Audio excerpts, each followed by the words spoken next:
নমস্কার, আমি ডক্টর দীপান্বিতা পাল, homeopathy consultant. আজকের আলোচনার বিষয় হচ্ছে অস্টিও আর্থারাইটিস নিয়ে। এটা একটি কমন সমস্যা এবং আপনারা অনেকেই কষ্ট পাচ্ছেন এই জয়েন্টের ব্যথা নিয়ে। জয়েন্টের হাড়গুলো যখন ক্ষয়ে যায় তখনই কিন্তু এই রোগটা হয় এবং আপনাদের প্রচণ্ড জয়েন্টে ব্যথা হচ্ছে। কারোর ক্ষেত্রে ফোলা ভাব থাকছে, কেউ মুভমেন্টে একটা রেস্ট্রিকশন এসে যাচ্ছে এবং কারোর ক্ষেত্রে দেখা যাচ্ছে ওই জায়গাটা এতটাই স্টিফ হয়ে যাচ্ছে তার জন্য আপনারা জয়েন্টটা ঠিক মুভমেন্ট করতে পারছেন না। তার ফলে কিন্তু আপনাদের খুবই অসুবিধা হচ্ছে। আপনারা কিছু প্রোটেকশন বা প্রিকশন যদি নেন তাহলে কিন্তু এই যে অস্টিও আর্থারাইটিসের সমস্যা থেকে অনেকটাই মুক্তি পাবেন এবং যা বয়স বাড়ার সাথে সাথে যাদের হওয়ার কথা ছিল তাদের কিন্তু একটু ডিলেড হবে। কি করবেন? ফার্স্ট, যদি অতিরিক্ত ওজন থাকে সেটাকে কিন্তু আপনাদের কমিয়ে ফেলতে হবে। দেখা গেছে 10% ওয়েট যদি আপনারা কমিয়ে ফেলতে পারেন তাহলে এই অস্টিও আর্থারাইটিসের যে সমস্যায় ভুগছেন সেটা কিন্তু অনেকটাই কমে যাবে।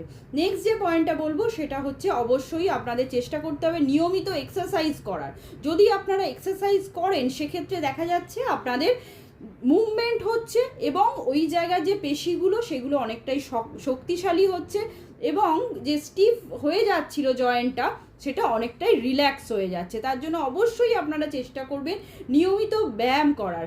আর একটা ব্যাপারে আপনারা খেয়াল রাখবেন, অবশ্যই রিপিটেটিভ যারা ওয়ার্ক করছেন, মানে জয়েন্টের কাজ একই এরকম করেই যাচ্ছেন, ধরুন রিস্ট জয়েন্টের কাজ বা নি জয়েন্টের কাজ একইভাবে করে যাচ্ছেন, অবশ্যই একটু বিশ্রাম নেবেন, তারপরে আবার স্টার্ট করবেন।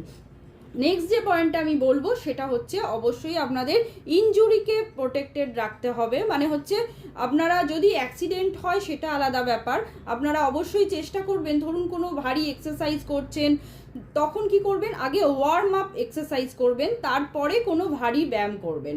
আর একটা ব্যাপারে খেয়াল রাখবেন, যখন ভারী জিনিস নিচে থেকে ওপরে তুলতে যাচ্ছেন সেক্ষেত্রে কিন্তু আপনাদের অবশ্যই একটা সতর্কতা অবলম্বন করা উচিত।